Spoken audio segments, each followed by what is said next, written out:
So not too long ago, probably a month or so ago, Angus did a really good video on getting rid of elephant's foot.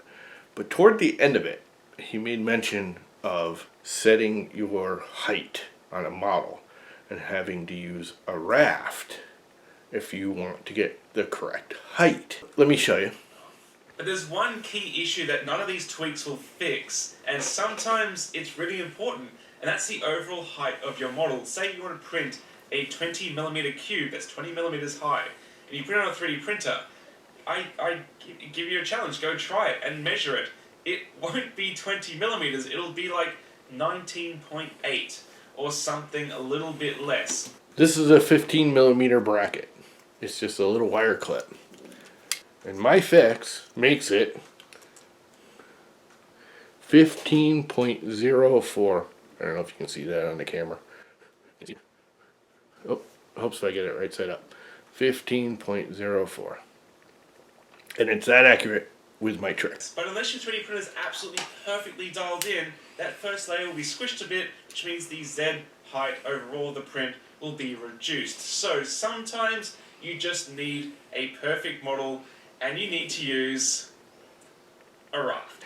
There's a simple, single setting in your firmware that if you install your own firmware, you don't need a raft to get the perfect height.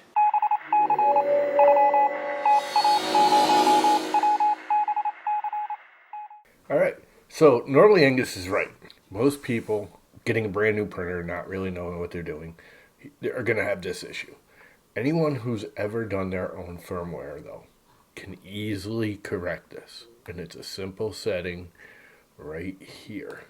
Your Z position, your end stop position, your Z minimal position. If you set this at the thickness of your paper, now I have it at 1.4 because I fold the paper in half and use double thickness. Most paper is 0.07, 0.07, 0.08, whatever. It's going to vary. Measure it if you have one.